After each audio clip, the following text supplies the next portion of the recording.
¿Qué tal? Les saludamos nuevamente acá en radiotemuco.com y le damos la más cordial bienvenida a El Constituyente, donde estamos abordando interesantes temas que tienen relación con el momento actual que vive nuestro país. Dan Coyacar, quien nos acompaña en cada capítulo para poder entregarnos esta magnífica forma, además de hablar sobre historia y sobre política y sobre los aspectos constitucionales que son tan importantes para nuestro país, ¿no? Danco, ¿cómo estás? Muy bien, muchas gracias. Gracias nuevamente por la invitación y muy contento de estar acá. Quedamos en el capítulo anterior en que de alguna manera se habían vivido muchos cambios constitucionales. Estaba, si entiendo bien, estaba la Constitución validada y validada por los gobiernos democráticos de la Concertación. Por lo tanto, llegamos al 2005 con esta necesidad de los últimos cambios constitucionales que estaban asociados fundamentalmente a la correlación de fuerzas que cambió y que ya a los sectores conservadores no le convenía mantenerla, por lo tanto se hacía necesario cambiar en función de los intereses de los sectores más conservadores la Constitución que hasta esa fecha no regía.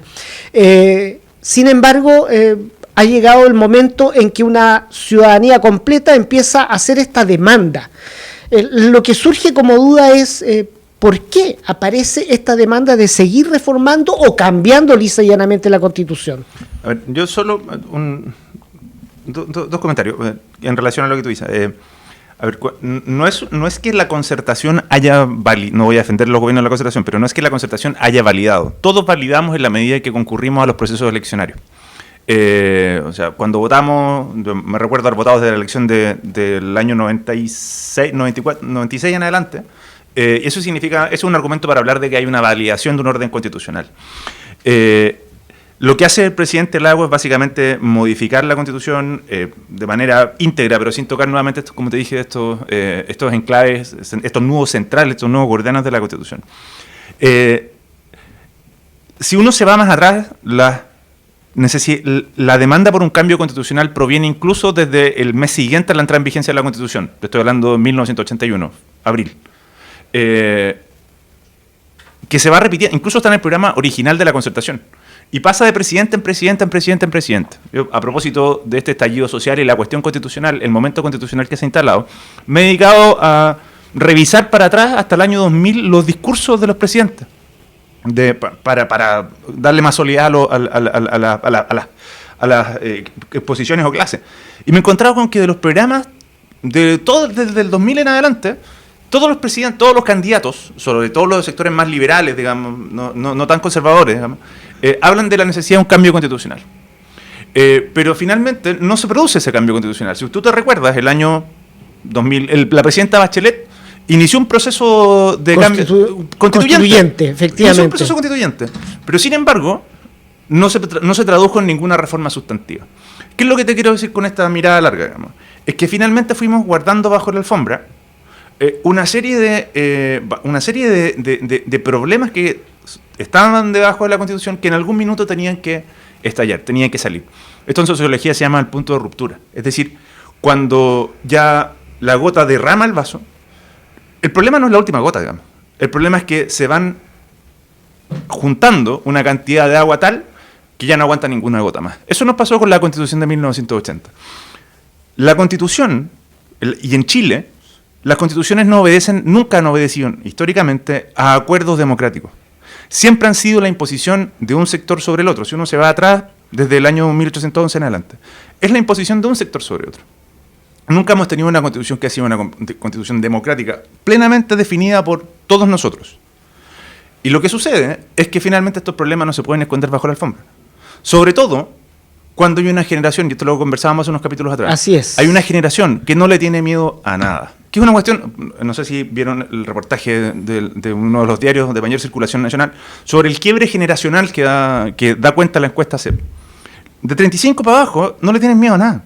Los que les tenemos miedo a las cosas, los que condenamos absolutamente, somos los que tenemos más de 35.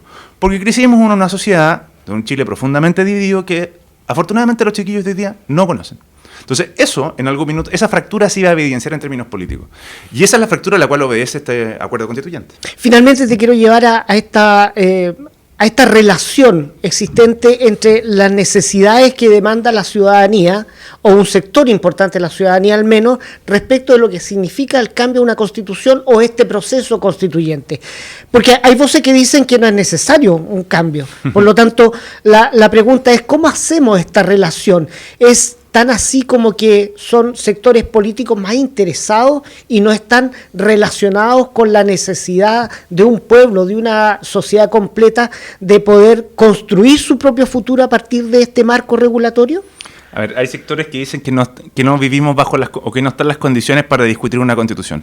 Nunca han estado en ningún cambio constitucional, ya nos comentabas. Yo no sé si antes estuvieron. O sea, en ningún momento constituyente existe una paz y tranquilidad absoluta. O sea, siempre tienen que ver con momentos álgidos donde finalmente se produce una ruptura. La Constitución es una norma fundamental que tiene por finalidad dar paz social.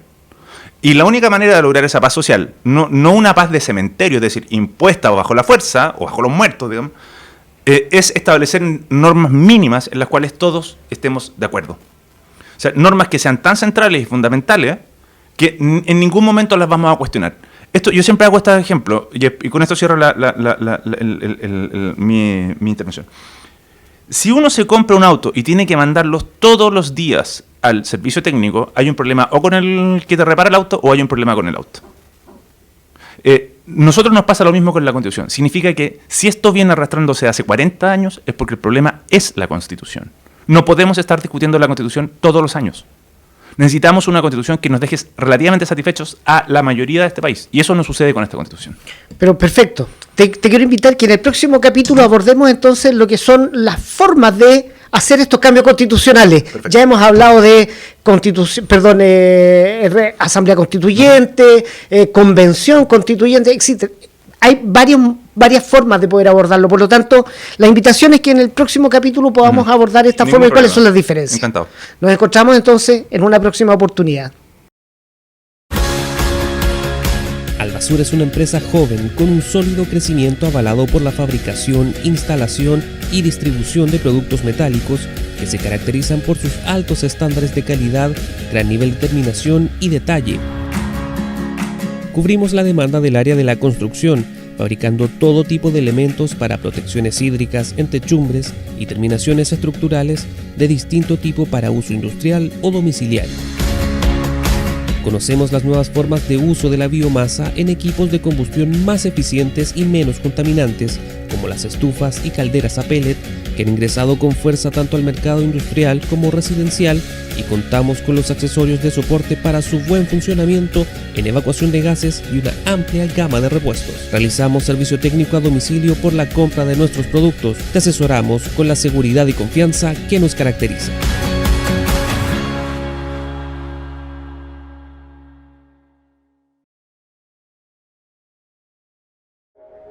Tu talento abrirá las puertas para este nuevo viaje, donde el único equipaje que necesitarás es ser tú mismo.